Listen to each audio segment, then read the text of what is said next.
네, 하나님 아버지의 말씀 같이 우리가 읽고 말씀을 나누겠습니다. 말씀은 마태복음 5장 4절이고요.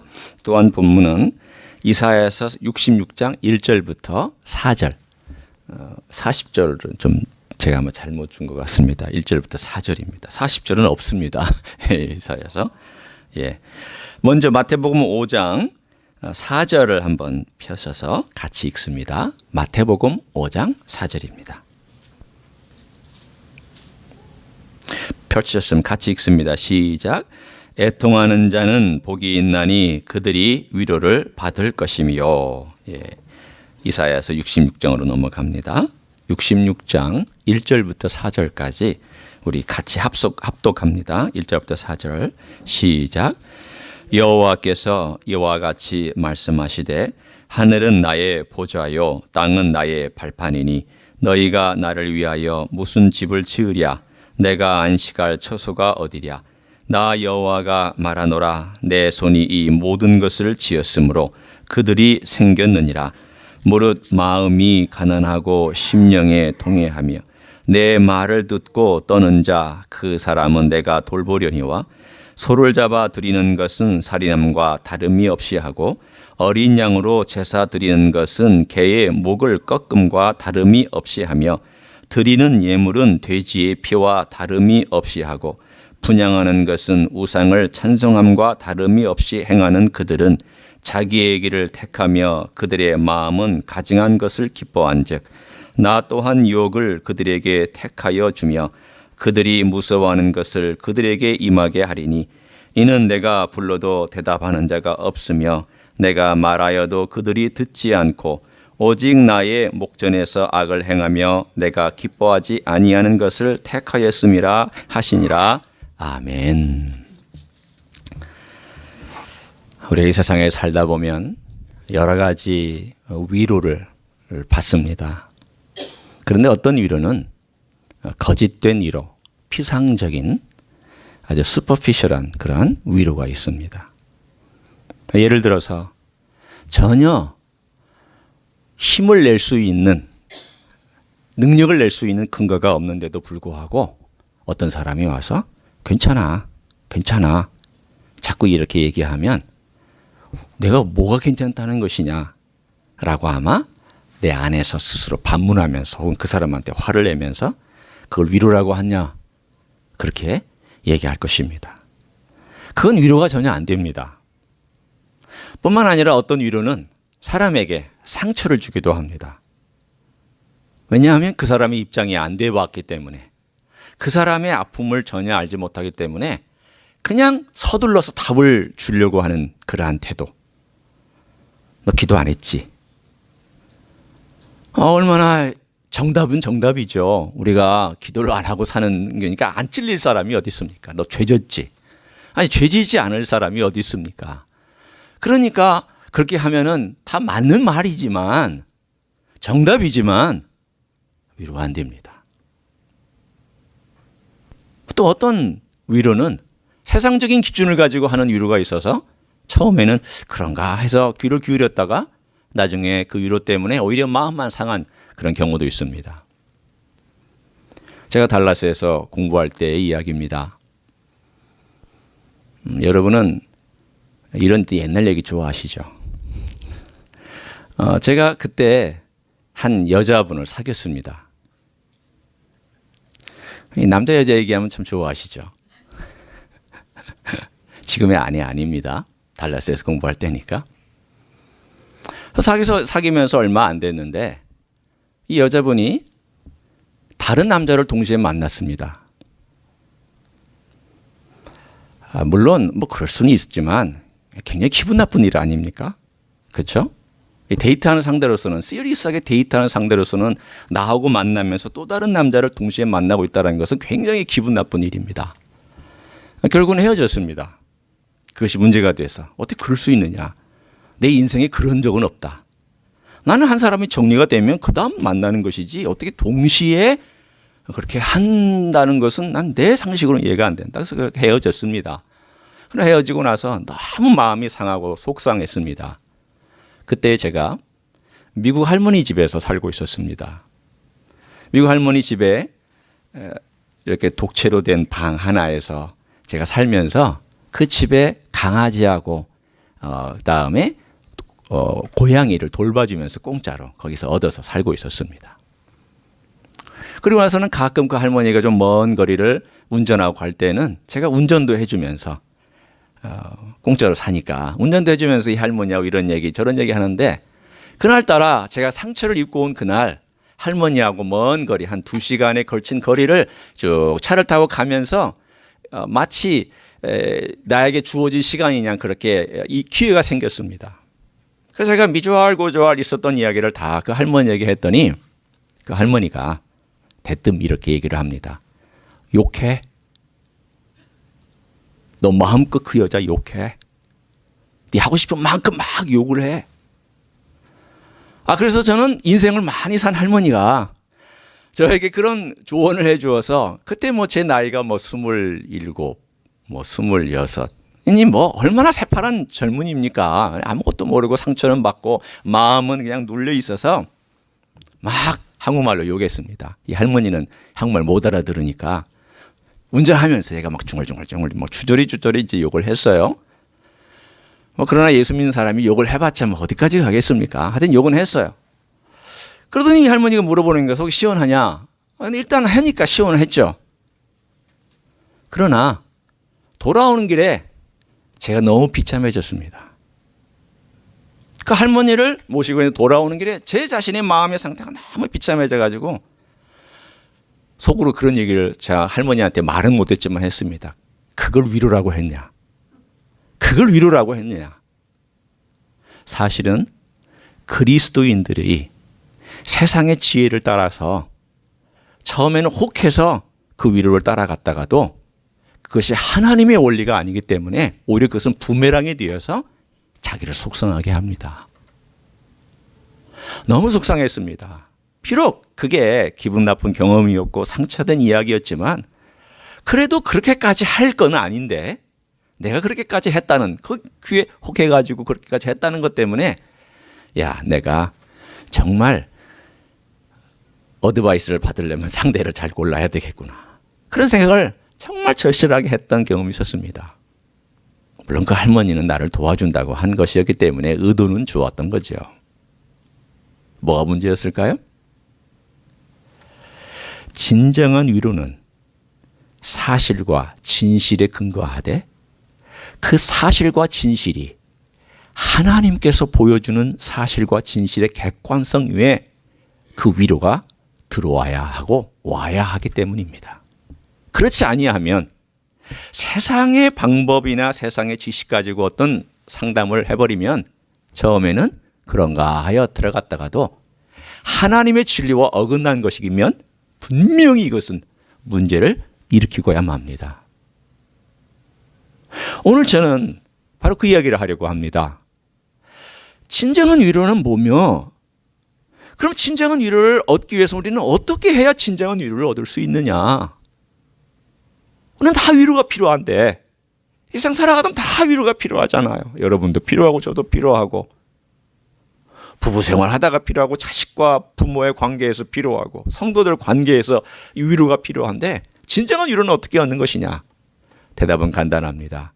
진정한 소스에서부터 와야 됩니다.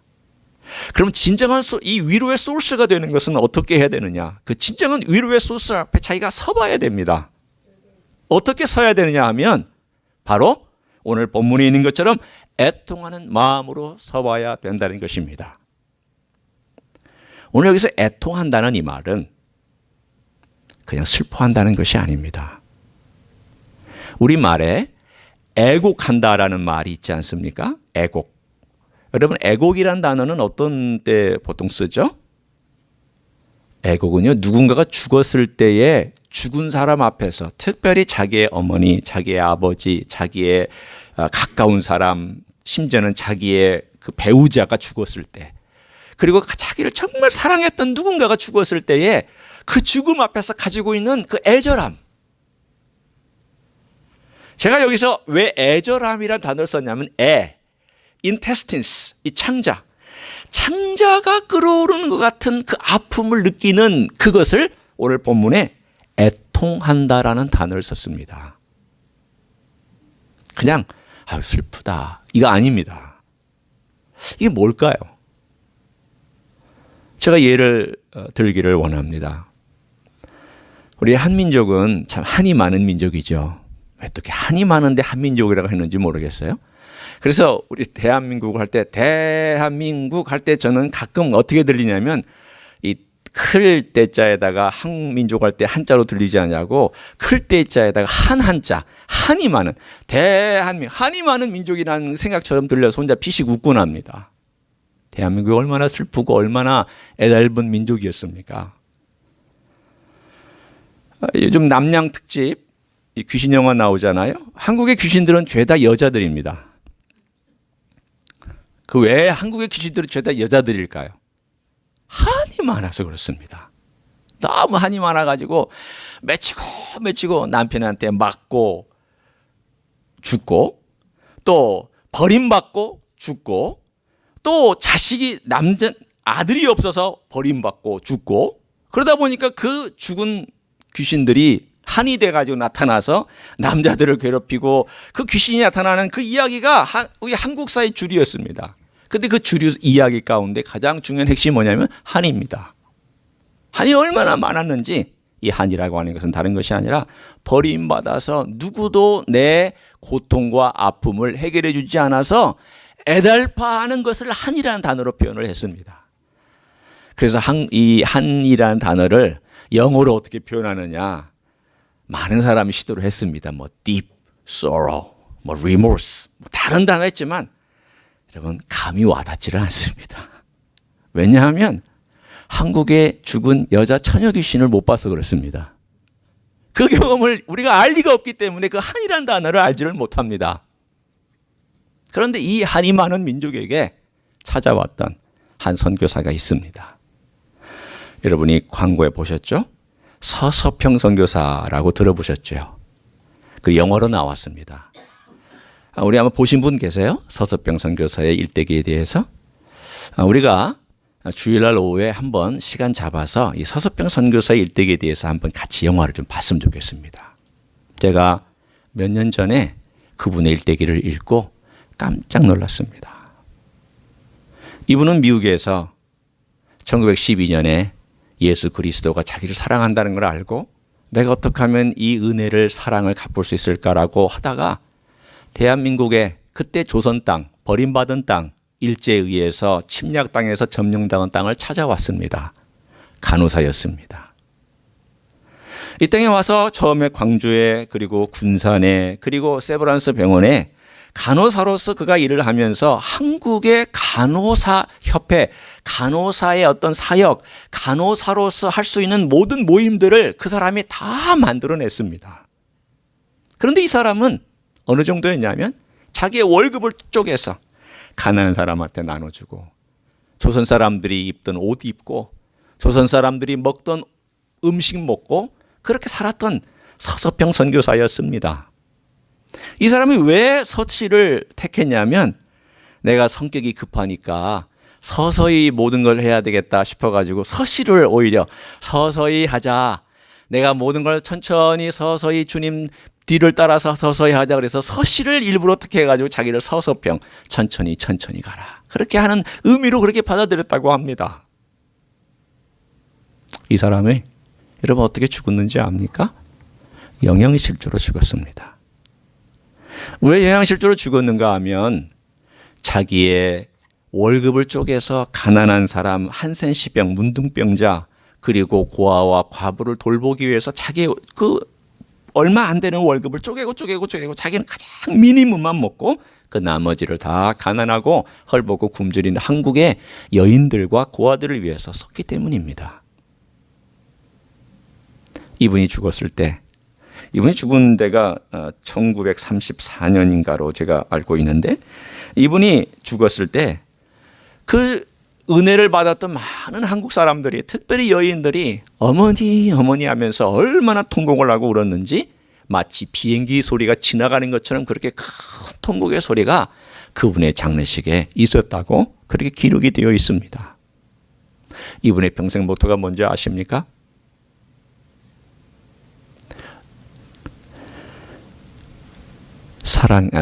성공이 아니고 섬김이야. Not success, but service. 이것이 그분의 평생의 모토였고 그 모토를 따라서 그는 섬기다가 조선 땅에서 영양실조로 병에 걸려서 죽었습니다. 자기 시신을 기증했습니다. 해부로 써라고. 그 정도로 이 서수병 선교사가 이 조선 땅을 위해서 죽었을 때에 왜 그렇게 할 수 있었을까를 가만히 생각해 보면 제가 내린 결론이 이것입니다. 이분은 어머니로부터 버림받은 여인이었습니다. 버림받은 땅에 대하여 가난한 마음, 애타는 마음을 가지고 찾아왔습니다. 가장 버림받은 땅, 가장 불쌍한 땅, 가장 어려운 땅이 어디냐? 조선 땅. 주권도 없고 국민도 제대로 먹지 못하고 모든 미신에 휩싸여 있고 그야말로 무지와 잘못된 것에 꽉 어둠에 찌들어 있었던 그 땅을 향하여, 그런 버림받은 땅을 향하여 찾아왔고, 그리고 이 버림받은 땅에서 자기 자신의 몸을 다 버려서 주었으며 그 버림받은 땅에서 그는 생명을 피워내기 시작을 했던 것입니다. 저는 이사야서 9장 1절을 읽을 때마다 조선 땅이라는 생각을 늘 합니다. 들어보세요. 이런 표시지 않아도 돼요. 전에 고통받던 자들에게는 흑암이 없으리로다. 옛적에는 여호와께서 스불론 땅과 납달리 땅이 멸시를 당하게 하셨더니 후에는 해변길과 요단 저쪽 이 땅의 갈릴리를 영화롭게 하셨느니라. 흑암에 행하던 백성이 큰 빛을 보고 사망의 그늘진 땅에 거주하던 자에게 빛이 비추도다. 오늘 여기에 보면 옛적에는 여호와께서 스불론과 납달리 땅, 이 스불론과 납달리 땅은 갈릴리 호수의 옆에 있는 북쪽 땅으로서 가장 북쪽의 끝에 있었던 버림받은 땅이었습니다. 사람들이 거기서 살려고 하질 않았습니다. 왜? 전쟁 나면 제일 먼저 얻어 터지는 곳이니까, 제일 먼저 끌려가니까, 제일 먼저 손해받고 제일 먼저 집들이 불타니까 사람들이 안 살려고 했던 땅, 버림받은 땅, 그야말로 저주받은 땅. 주님의 눈이 그 저주받은 땅을 향하여 내려가고 있었던 것을 이사야서 9장 1절은 말씀합니다. 여러분, 한이 많은 땅, 저주받은 땅, 버림받은 땅, 그 고통의 땅, 거기에서 그 환경 때문에 애통해했던 그 민족을 하나님께서 돌보셨고, 그 환경에 의해서 눌렸고 그 환경에 의해서 버림받은 백성을 하나님께서 돌아보셨던 이야기가 바로 여러분과 저의 이야기입니다. 이 버림받았다라고 하는 그 상황 속에서 애통할 수밖에 없었던, 그것이 비록 외적인 상황이지만 이런 상황 가운데서 하나님 아버지 부르짖고 우리가 하나님 저를 도와주세요. 우리는 너무 가난하고 너무 비참하고 우리는 버림받은 가운데 있습니다라고 할 때에 하나님께서 그 눈을 거기다가 두시고 우리를 구원해 주시고 우리를 돌봐주셨던 사건들이 바로 서서평 선교사와 같은 사건들이었습니다. 그런데 이런 이야기를 제가 가만히 성경을 보다가 생각했더니 거지 나사로 이야기가 딱 떠올랐습니다. 여러분, 거지 나사로 이야기를 주님께서 누가복음 16장에 해주셨습니다. 어떤 사람은 이것을 비유라고 얘기하지만 성경에는 비유라고 나와 있지 않습니다. 가르침 그대로 그냥 던져주셨던 나사로가 있었다, 이렇게 얘기가 나옵니다. 저는 이 이야기를 사실로 받아들입니다. 천국에 가서 제가 찾아볼 그 사람 중에 한 사람이 누구냐면 이 천국에 간 거지 나사로를 찾아보고 싶은 대상 중에 하나입니다. 아마 여러분은 모세를 만나고 싶고 다윗을 만나고 싶고 여호수아를 만나고 싶고 위대한 인물들을 만나고 싶겠죠. 물론 그분들도 우리의 관심의 대상이고 우리가 만나봐야 되겠지만 그분들을 우리가 만나보고 싶지 않아도 등장할 것입니다. 왜? 워낙 유명하니까 사람들에게 둘러싸여 있을 것이고 워낙 유명하니까 다 알 것입니다. 물론 천국 가면 우리가 이름을 밝히지 않아도 다 알 수 있도록 될 것입니다. 왜냐하면 고린도전서 13장에 보면 그때는 우리가 얼굴과 얼굴을 보는 것처럼 밝히 본다고 그랬습니다. 그 이야기는 뭐냐면 지식과 총명과 지혜가 얼마나 뛰어나게 되어 있는지 바로 알아본다는 그런 뜻으로도 저는 해석합니다. 그러나 이 나사로가 어떤 사람이었는가? 거기 제가 한번 읽어드립니다. 여러분 듣기만 하셔도 괜찮아요. 누가복음 16장에 보면 이렇게 되어 있습니다. 한 부자가 있어 자색 옷과 고운 베옷을 입고 날마다 호화롭게 즐기더라. 그냥 사실로 서술합니다. 그런데 나사로라 이름하는 한 거지가 헌데 투성이로 그 대문 앞에 뭐라고 나와 있냐면 버려진 채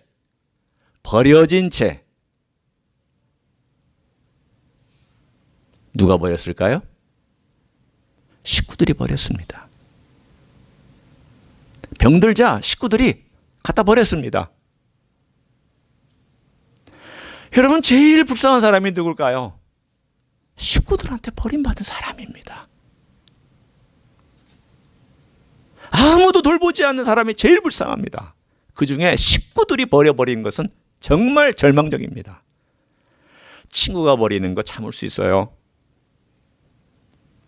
모르는 사람이 나 뭐라고 하고 뭐 버리는 거 그거 참을 수 있어요. 식구들이 나를 버리면 그 절망입니다. 그냥 비참한 상황입니다. 나사로는 식구들이 갖다 버렸습니다. 너 이제 병 걸려서 우리가 너 돌볼 수 없으니까 너 그냥 저기 부잣집 앞에 가서 추든지 먹든지 굶어 죽든지 먹고 살든지 그 네 운명이니까 네가 알아서 해. 가장 비참한 상황 가운데 오늘 본문에 나사로가 애통했다는 말은 없어요. 그러나 이야기를 쭉 읽으면서 나사로가 어떻게 천국에 갔을까? 그가 병들어서 간 거 아닙니다. 가난해서 간 것도 아닙니다. 그가 버림받아서 간 것 아닙니다. 버림받은 채 있었을 때에 그가 그 눌린 현실과 외로운 현실과 한이 되는 현실과 고통스러운 현실 속에서 이 문제를 해결할 수 있는 분은 오로지 하나님밖에 없다라는 것을 알고 하나님을 바라보기 시작했습니다. 어떻게 하나님을 바라봤을까요? 하나님, 저를 좀 도와주세요. 다 버렸습니다. 하나님만은 저를 버리지 말아주세요. 하나님만은 저를 좀 살려주세요. 하나님만은 저를 좀 돌보아 주세요. 그 간절한 마음으로 하나님께 붙잡고 메어달렸고 애통하는 마음으로 하나님 아버지 앞에 그가 간구했던 사람이었습니다. 오늘 그걸 어떻게 알 수 있느냐고요? 제가 뒤에 가면 이렇게 나옵니다. 이 부자가 나 같이 죽어서 지옥에 떨어졌는데 지옥에서 천국을 보니까 이 지옥에서 천국을 보는 순간 자기가 그렇게 멸시했던 거지 그리고 환자였던 나사로가 아브라함 품에 있고 아브라함과 교제하고 있는 것을 본 것입니다. 너무 억울하고 너무 힘들어서 아니 나 좀 가게 해달라고. 아니면 저 거지 나사로를 다시 살려서 보내시면 내 아들들과 내 식구들이 믿고 돌아오지 않겠느냐고. 그랬더니 주님께서 이 말씀을 하십니다. 아니다. 네가 가도 그들은 안 믿으려면 안 믿는다.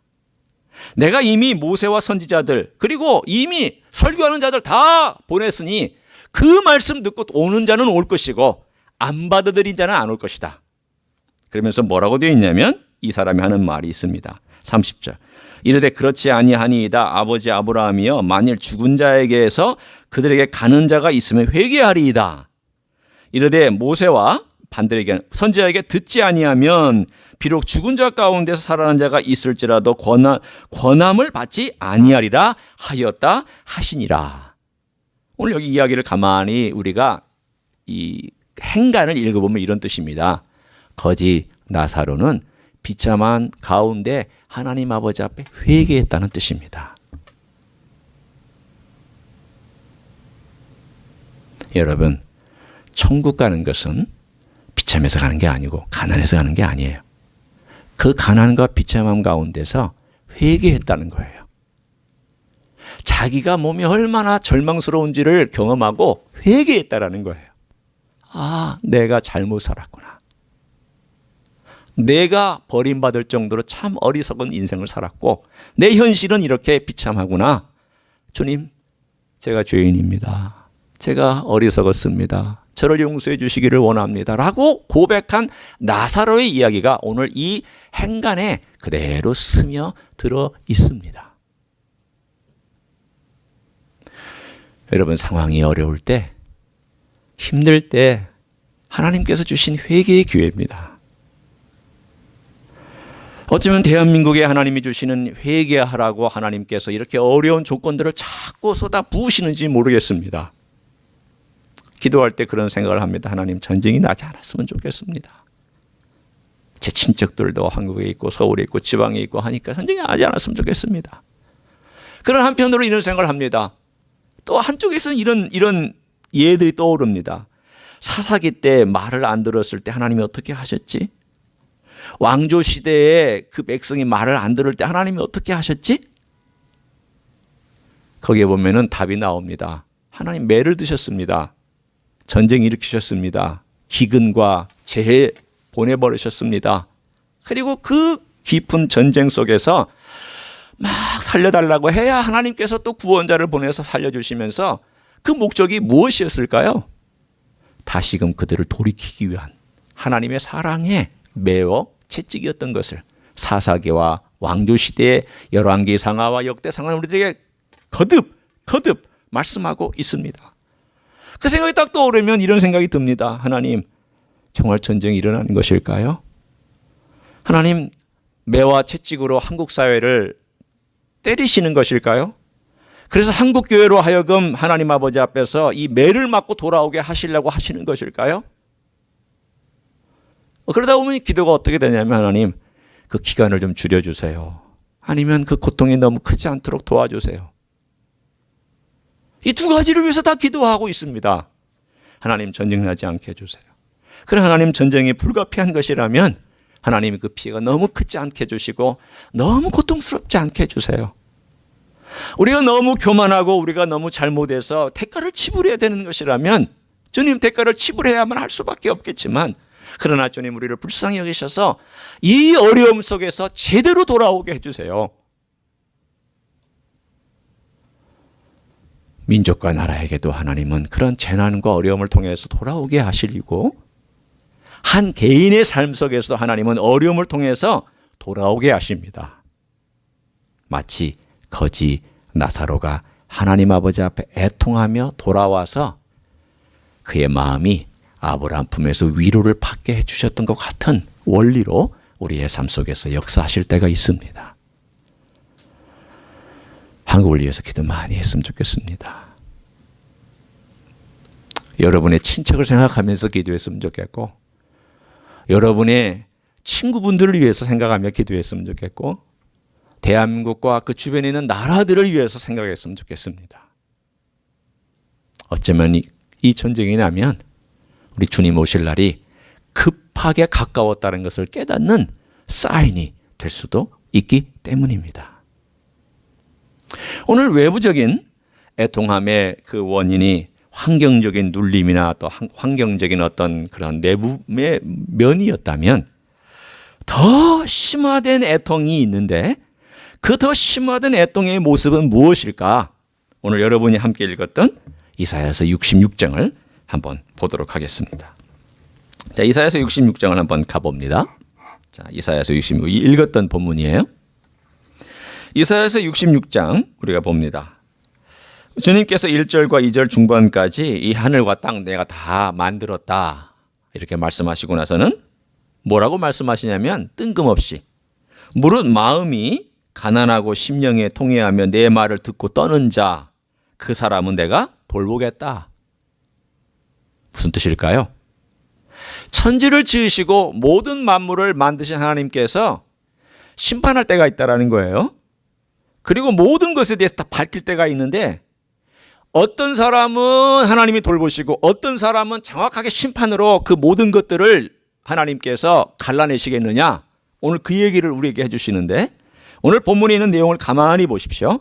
어떤 사람이 하나님의 돌보심을 얻고 하나님의 위로를 받는지를 보시면, 첫째, 가난한 자, 마음이 가난한 자. 둘째, 심령에 통회하는 자. 셋째, 내 말을 듣고 떠는 자. 이 세 가지가 다 비슷비슷하게 연결되어 있습니다. 아, 그렇구나. 마음이 가난한 자, 심령이 가난한 자가 복이 있나니 천국이 저희 것이며 라고 하는 내용이 바로 여기에 있구나. 그리고 심령이 가난하다는 것은 결국은 그 다음에 직결되는 것이 심령에 통해하는 것, 심령에 애통해하는 것과 연결되어 있구나. 그렇습니다. 바로 연결되어 있습니다. 마음이 가난한 자는 통해하고 심령을 우리 주님께 애통해하며 나오는 사람입니다. 가만히 생각해 보니까 제 인생에 과거에 얼마나 많은 상처들을 내가 줬을까. 그러니까 요즘 제가 설교 시간에 가끔 얘기하지만 참 내가 받은 상처는 내가 잘 기억했는데 내가 남에게 준 상처는 기억을 못하고 살았던 인생이었습니다. 여러분은 어떻습니까? 일반적으로 사람들은요, 자기가 받은 상처는 참 오래 기억하는데 내가 준 상처는 금세 잊어버립니다. 그리고 잘 모릅니다. 잘 인정하지 하려고도 안 씁니다. 물론 그러니까 살아가겠죠. 만약에 젊은이가 자기가 남에게 준 상처를 일일이 다 기억하고 그것 때문에 앞길을 못 나간다면 어쩌면 젊은이가 아닐 것입니다. 왜? 아니, 내가 이것도 상처되고 저것도 상처되고 그러면 앞에 못 나갈 거예요. 그러니까 젊은이의 특징은 물불 안 가리고 막 나가는 거죠. 그러다 보면 사람 치기도 하고 사람 다치기도 하고 넘어뜨리기도 하고 막 가다가 이제 어느 때 순간인가 되면 중년의 순간부터 보면 내 인생을 뒤돌아보는 순간 아, 내가 이렇게 살았구나. 이제 좀 다르게 살아야지. 근데 문제는 어디에 있냐면 대부분의 그리스도인들조차도 중년 이후부터 자기 삶을 돌아보지를 않는다는 데 문제가 있어요. 저는 위대한 종을 존경하지 않아요. 큰일한 위대한 목사님들 별로 존경하지 않아요. 저는 어떤 분을 존경하냐면 자기 자신의 삶을 돌아보고 성찰하는 그리스도인, 그분이 장로님이든 그분이 권사님이든 그분이 집사님이든 자기의 삶을 돌아보고 늘 하나님 아버지 앞에 자기를 비추고 말씀 앞에 비추고 아, 내가 참 젊어서 이렇게 잘못했구나. 내가 참 어리석었구나. 내가 아비로서 참 자식에게 못할 말을 많이 했구나. 내가 어미로서 내가 정말 못할 짓을 많이 했구나. 내가 내 아내에게 참 나쁜 그런 말 많이 했구나. 내가 내 남편에게 정말 못된 짓 했구나. 이걸 깨닫는 사람, 그 사람을 저는 위대하다고 칭찬해 주고 싶고요. 그분들을 존경합니다. 왜 그럴까요? 여러분, 신앙의 위대함은요, 위대한 업적에 있지 않아요. 신앙의 위대함은 내가 주님 앞에서 얼마나 내 자신이 못난 죄인이었던가를 더 깊이 깨닫는 데에 신앙의 위대함이 있고, 그 위대함이 이제는 하나님을 제대로 섬기는 일로 드러나기 때문입니다. 이 세상에는 수많은 업적들, 저는 모르겠습니다만은 저를 포함해서 그냥 수많이 사람들이 볼 때 막 박수치고 갈채라고 환호했던 수많은 업적들이 다 거짓으로 드러날 수도 있습니다. 왜요? 왜 그랬을까요? 오늘 본문에 있는 거예요. 가난하고 심령에 통해하며 내 말을 듣고 떠는 자인데, 가난하고 심령에 통해하지도 않고 하나님 말씀을 듣고 마음으로 떨지도 않으며 하나님 일을 했단 말 처치죠. 그러면 어떤 일이 벌어질까요? 3절 4절이에요. 여러분 놀라지 마세요. 3절 4절은 위대한 업적을 남긴 사람들이 예를 들어준 거예요. 너희들이 이렇게 위대하게 일했다고 치자. 나를 예배했다고 치자. 소를 잡아드렸어요. 어린 양으로 제사를 드렸어요. 또 예물을 갖고 왔어요. 어마어마한 일들을 행하였어요. 그때 하나님이 뭐라고 비유로 말씀하셨냐면 너 소 잡는 건 살인이다. 어린 양 제사 드리는 것은 개 목을 꺾는 것이다. 그리고 예물 드리는 것은 돼지 피하고 같다. 분향하는 것은 우상을 찬송한 것 같다. 너는 네 길 하나도 바꾸지 않고 너를 돌아보지도 않고 네가 죄진 것에 대해서 회개도 제대로 안 하면서 내가 얼마나 위대하냐, 얼마나 위대한 업적을 쌓았느냐, 내가 얼마나 큰 교회를 행하였느냐, 내가 얼마나 많은 사람들에게 전도했느냐, 내가 얼마나 많은 길들을 행하였느냐, 이것만 자랑하고 있더라. 너 그 모든 것들 다 여기를 본문에 있는 것처럼 너는 너를 기뻐한 것이다. 내가 기뻐하지 않았다. 여러분, 애통은 뭘까요? 내가 주님을 기뻐하지 못하고 내가 나를 기뻐했던 것을 발견하고, 그리고 내가 나를 기뻐했기 때문에 결국은 우리 주님의 마음을 아프게 했고 다른 사람의 마음을 아프게 했다는 것을 알고 고통스러워하는 것, 이게 진정한 심화된 애통입니다. 너무 한숨 쉬지 마세요. 예.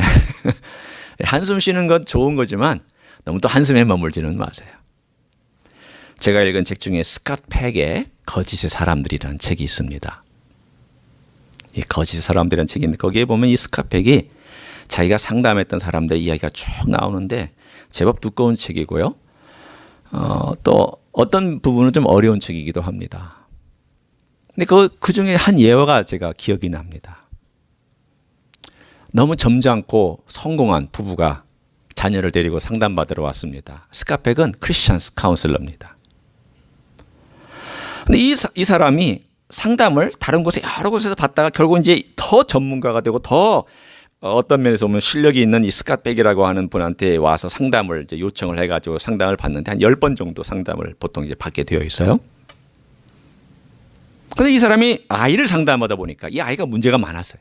학교에서 하면 기숙사에서 이상한 짓을 하고 기숙사에서 뛰쳐나오고 남자애였는데 적응을 못하는 거예요.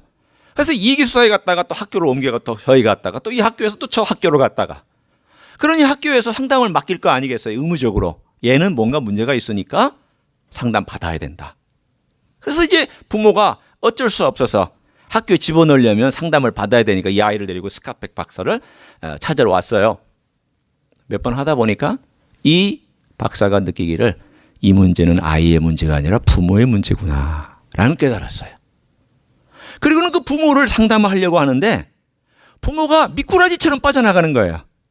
어떻게 빠져나가냐면 절대 자기 잘못을 얘기하지도 않고 자기가 집에서 어떻게 이 아이를 길렀는지에서 아무 잘못이 없다라고 항상 우리는 이 아이를 잘 길렀다고, 우리는 이 아이를 성경적으로 잘 길렀다고, 우리는 이 아이가 때가 되면은 재정적으로 다 보내고 이 아이가 학교 잘 하도록 했다고, 전혀 자기의 삶을 노출하지도 않고 얘기하지도 않고 이 스캇 팩 박사에게 자기가 정말 도움이 필요하니까 도와달라고 하는 그런 눈초리가 아니라 우리는 아무 잘못이 없는데 이 아이가 문제인 것 같다고.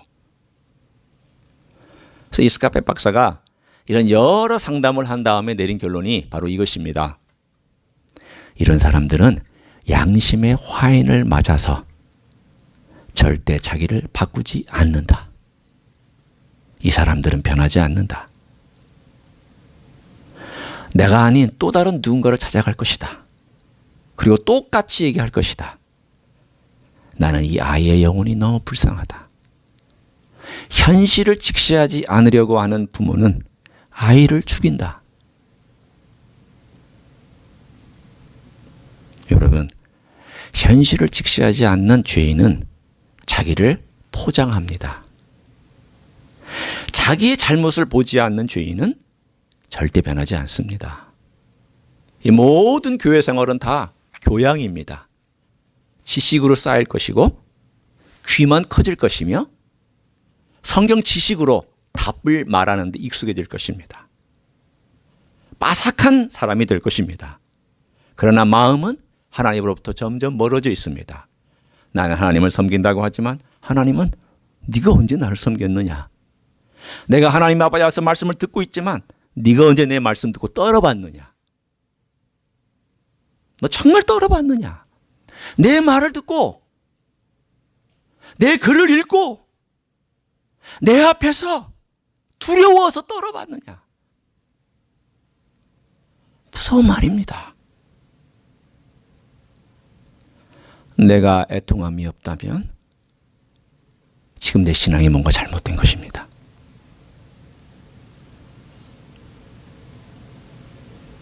내가 슬퍼하는 일이 없다면 절대 진정한 위로를 오지 않습니다. 여러분 오해하지 마세요. 가짜 위로에 속지 마세요. 가벼운 위로에 속지 마세요. 가벼운 위로는 여러분에게 절대 영혼에 해가 되지 독이 되지 득이 되지 않고 축복이 되지 않습니다. 아, 내가 정말 이렇게 인생을 살면 안 되겠구나. 내가 나를 몰랐구나. 내가 너무 남에게 상처를 줬구나. 근본적으로 내가 예수님을 섬긴다고 말했지만 섬긴 게 아니었구나. 내가 정말 죄인이었구나. 그리고 오늘 본문에 있는 것처럼 마음에 애통하고 주님 앞에 와서 잘못을 용서를 구하고 그리고 주님 저를 돌아볼 수 있도록 늘 눈을 열어주세요라고 간구하며 그래서 주님 앞에 자기 자신을 내려놓고 드러내놓고 이렇게 보여드리고 자기가 얼마나 못된 인생인지 제가 얘기하잖아요. 우리 인생은 못됐어요. 죄송합니다만 여러분 다 못된 인생들입니다. 저를 포함해서 다 못된 인생들이에요. 그런 못된 인생들이지만 주님께서 우리를 불쌍히 여기셔서 우리를 용서해 주셨잖아요. 어떻게? 주님이 이 땅에 내려오셨을 때에 가장 가난하게 오셨어요. 어떤 가난한 사람도 내가 주님보다 가난하다고 말하지 못할 정도로 가난하게 오셨어요. 말 구유에서 태어난 사람이 있습니까? 태어나자마자 도망간 사람이 있습니까? 다른 나라로? 목숨에 위태로서? 너무 가난해서 어릴 적부터 목수일을 하면서 이 손이 굳어져 본 분이 있습니까? 자기 재산 아무것도 없고 집도 없고 그야말로 아무것도 없이 돌아다니는 그런 인생 사셨습니까? 그건 아니잖아요. 죄송합니다만 이 LA는 노숙자보다 예수님보다는 낫습니다. 왜 예수님이 그렇게 하셨을까? 왜 이렇게 가난해졌고 왜 그렇게 비참해졌고 왜 그렇게 가장 낮은 자리에 오셨고 왜 그렇게 가장 애통하는 자리에 오셨을까요? 왜 이렇게 버림받으셨을까요? 십자가에서. 버림받은 자를 하시기 위해서. 버림받은 서서평을 구원하기 위해서. 버림받은 인생들을 구원하고 내 죄 때문에 내가 버림받을 수밖에 없다는 것을 알고 그 버림받은 인생을 끄집어내서 주님의 나라에 넣어주시기 위해서 주님은 철저하게 버림받은 이 세상에 버림받은 인생으로 그러나 사랑 때문에 기꺼이 자기 자신이 스스로 버림받은 길을 선택해서 십자가 위에서 버림받은 아버지에게로부터도 버림받은 그런 인생을 살아갔던 그 사랑이 그분 앞에서 애통하는 것이 진정으로 위로를 받는 길인 줄로 믿습니다. 그거 외에는 위로가 없습니다. 여러분 예수님의 위로를 구하셔야 되고 그 위로가 있어야 나중에 애통하지 않습니다. 지금 애통하면 나중에 애통하지 않습니다. 그러나 지금 애통하지 않으면 나중에 애통합니다. 다시 한번 반복합니다. 지금 애통하셔야 됩니다. 지금 기회가 있을 때 애통하셔야 됩니다. 내 환경 때문에 주님 애통하라고 나를 애통해야 할 때다라고 말하면 애통하셔야 되고요. 내 죄를 보고 너 애통해야 될 때다라고 하면 그 애통하셔야 돼요. 그래야 우리가 위로를 받아요. 그러나 듣고 그냥 에이 뭐 또 기회가 있겠지. 아니에요. 기회가 없을 수도 있어요. 진정한 위로, 우리 주님께서 주시는 이 위로, 우리 인생의 그 마지막에 갔을 때, 야, 그때 내가 주일날 참 그 메시지를 듣고 내가 내 삶을 다시 한번 돌아볼 기회를 가졌었다고. 제가 이 강단에서 여러분에게 뭐 제가 협박하기 위해서 쓴 거 아니잖아요. 여러분 사랑하기 때문에 저 자신을 보면서 나도 그렇게 살아왔던 인생인데 어느 순간 주님께서 나 자신을 보여주셨기 때문에 아, 그렇구나. 이렇게 살면 안 되겠구나. 여러분에게도 좀 그렇게 살았으면 좋겠어요. 우리 자신을 스스로 보고 비록 한 가지부터라도 하나부터라도 이렇게 살면 안 되겠다. 그게 애통하는 것입니다. 그렇게 사는 여러분 되시기를 우리 주 예수 그리스도 이름으로 간절히 축원합니다. 기도하겠습니다.